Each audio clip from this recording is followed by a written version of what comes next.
प्यारे दर्शकों नमस्कार। तारीख है आज 2 अगस्त 2026, दिन रविवार, हिंदी तिथि श्रावण माह कृष्ण पक्ष चतुर्थी।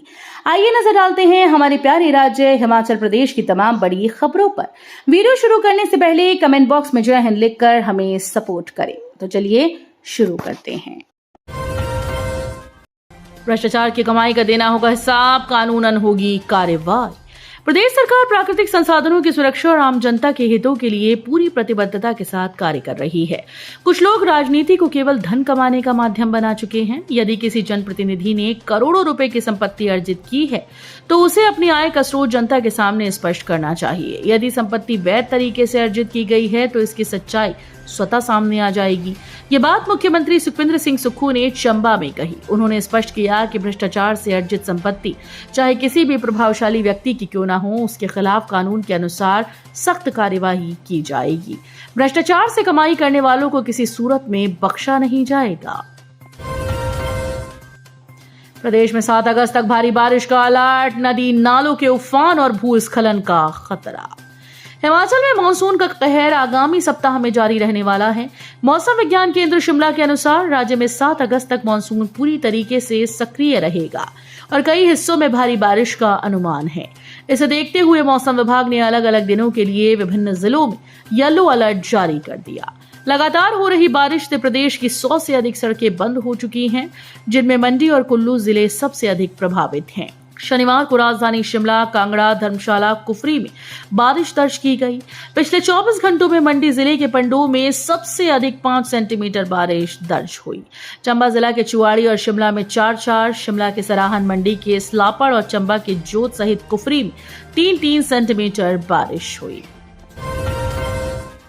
बस में बिना टिकट यात्रा पर नई एसओपी लागू, यात्रियों को जुर्माना व कंडक्टर्स पर भी होगी कार्रवाई। एचआरटीसी बसेस में बिना टिकट के साथ यात्रा और टिकटिंग में अनियमितताओं पर अंकुश लगाने के लिए निगम प्रबंधन ने डॉक्टर्स व यात्रियों के लिए नई एसओपी जारी की। नई एसओपी को लागू कर दिया गया है। निगम प्रबंधन ने टिकट रहित यानी बिना टिकट यात्रा से संबंधित सभी पुराने कार्यालय आदेश निरस्त कर दिए।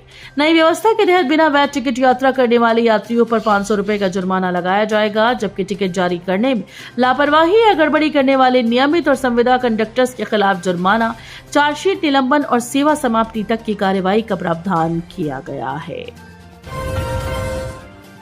21 अगस्त से आरंभ होगा हिमाचल प्रदेश विधानसभा का मॉनसून सत्र। हिमाचल प्रदेश की 4वीं विधानसभा का 12वां सत्र 21 अगस्त से आरंभ होगा। ये सत्र 3 सितंबर तक चलेगा, जिसमें कुल 10 बैठकों का आयोजन किया जाएगा।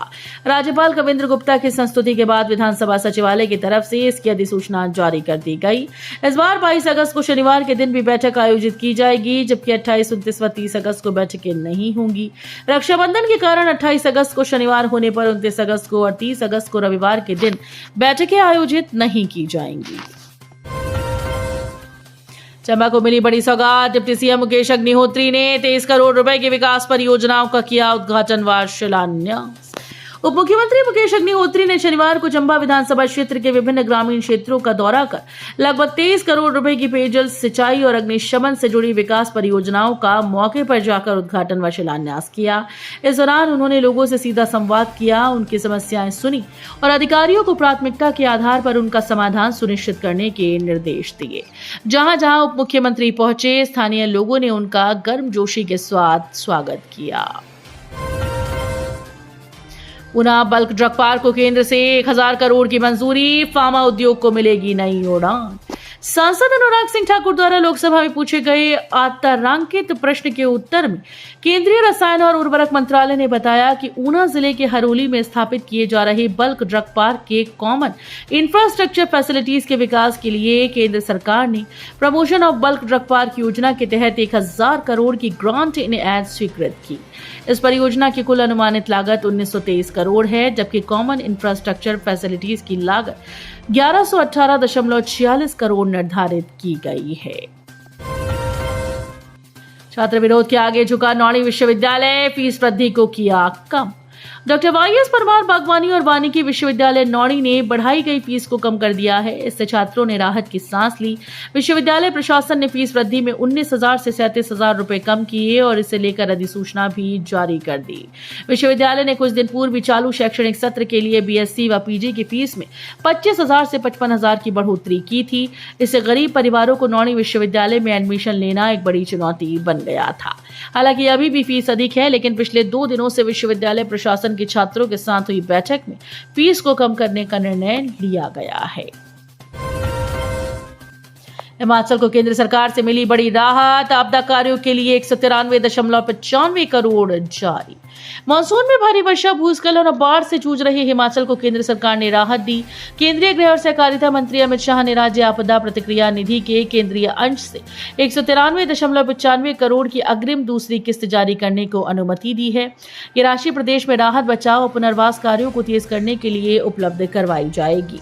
केंद्र सरकार ने शनिवार को बाढ़ प्रभावित 7 राज्यों के लिए 2,117.85 करोड़ की अग्रिम सहायता मंजूर की। हिमाचल में पति के साथ होटल गई महिला से बेहोश कर दुष्कर्म, आपत्तिजनक फोटो व वीडियो भी बनाए। हिमाचल प्रदेश के बिलासपुर में होटल बुलाकर पति पत्नी को नशीला पदार्थ पिलाने के बाद महिला के साथ दुष्कर्म किया गया। इसके बाद आपत्तिजनक फोटो और वीडियो प्रसारित कर दिए गए। पीड़िता की शिकायत पर सुंदरनगर पुलिस ने 0 FIR दर्ज कर सदर थाना बिलासपुर को मामला भेज दिया है। जानकारी के अनुसार बिलासपुर सदर की एक महिला जो अपने पति के साथ सुंदरनगर में रहती है, पीड़िता ने बताया कि बिलासपुर का एक व्यक्ति उसका और उसके पति का परिचित है। गत 29 मई को व्यक्ति ने उसे और उसके पति को भवाना कांगू रोड स्थित एक होटल में मिलने के लिए बुलाया था। एसपीयू के 5 विभागों में भरे जाएंगे गेस्ट फैकल्टी के पद। 11 अगस्त को होंगे walk in interview. Himachal Pradesh विश्वविद्यालय में शैक्षणिक सत्र 2026-27 के लिए विभिन्न विभागों में अस्थायी आधार पर गेस्ट फैकल्टी की भर्ती की जाएगी। इसके लिए 11 अगस्त को वॉक इन इंटरव्यू होंगे। विश्वविद्यालय प्रशासन ने वॉक इन इंटरव्यू का शेड्यूल जारी कर दिया। तय शेड्यूल के अनुसार 11 अगस्त को पुस्तकालय और सूचना विज्ञान विभाग में लाइब्रेरियन इंफॉर्मेशन साइंस विषय के लिए 1 पद, university college of business studies में कंप्यूटर साइंस में 1, अंग्रेजी विषय में 1, हिमाचल प्रदेश विश्वविद्यालय संध्याकालीन अध्ययन विभाग में वाणिज्य में 1, समाजशास्त्र समाज कार्य विभाग में समाजशास्त्र विषय में 2, सोशल वर्क में 1 और पुरातत्व व प्राचीन इतिहास विभाग में 1 पद गेस्ट फैकल्टी का भरा जाएगा। सड़कों के लिए बनेगी नई नीति। ग्रामीण विकास पर सरकार का बड़ा फोकस। लोक निर्माण और शहरी विकास मंत्री विक्रमादित्य सिंह ने कहा कि पंचायतों के द्वारा निर्मित कई सड़कें लोक निर्माण विभाग के निर्धारित गुणवत्ता मानकों पर खरी नहीं उतरती। इस स्थिति को सुधारने के लिए विभाग नई नीति तैयार कर रहा है ताकि भविष्य में पंचायतों के माध्यम से बनने वाली सड़कें तय तकनीकी मानकों के अनुरूप तैयार हों और बाद में उन्हें विभागीय रखरखाव में शामिल करने में कोई भी कठिनाई न आए। 5.5 kg चरस के साथ धरे उत्तराखंड के तस्कर को 12 साल की कठोर कैद, भरना होगा 1 लाख का जुर्माना। मादक पदार्थों की तस्करी के गंभीर मामले में शिमला की एक अदालत ने कड़ा रुख अपनाते हुए आरोपी को दोषी करार दिया और उसे 12 वर्ष के कठोर कारावास की सजा सुनाई। इसके साथ ही दोषी पर 1 लाख रुपए का जुर्माना भी लगाया गया। जुर्माना अदा न करने की स्थिति में दोषी को 3 वर्ष तक का अतिरिक्त साधारण कारावास भुगतना होगा। जानकारी के अनुसार ये मामला 24 अक्टूबर 2024 का है। शिमला जिले के चिड़गांव पुलिस थाना क्षेत्र में पुलिस टीम ने बड़ी कार्रवाई को अंजाम देते हुए एक व्यक्ति के कब्जे से 5.5 किलोग्राम चरस बरामद की थी। इतनी भारी मात्रा में नशे की खेप पकड़े जाने के बाद पुलिस ने तुरंत एनडीपीएस अधिनियम की धारा 20 और 29 के तहत मुकदमा दर्ज कर आरोपी को गिरफ्तार कर लिया था। सिरमौर में NH7 पर सड़क हादसे में पिता की मौत, बेटे की हालत गंभीर, बाइक पर अस्पताल जा रहे थे 2 लोग। हिमाचल प्रदेश के जिला सिरमौर में एक दर्दनाक सड़क हादसे में पिता की मृत्यु हो गई और बेटा घायल है। कालाम पांवटा साहिब नेशनल हाईवे 7 पर शंभूवाला में शनिवार को ये हादसा हुआ। दुर्घटना में बाइक पर सवार पिता की मौत हो गई, जबकि घायल बेटा मेडिकल कॉलेज नाहन में उपचाराधीन है। जानकारी के अनुसार शिलाई विधानसभा क्षेत्र के पिता और पुत्र इलाज के लिए नाहन मेडिकल कॉलेज आ रहे थे। शंभूवाला के पास बाइक अनियंत्रित होकर दुर्घटनाग्रस्त हो गई। तो ये थी आज की फटाफट खबरें। हम मिलेंगे अगले बुलेटिन में, तब तक के लिए धन्यवाद। जय हिंद।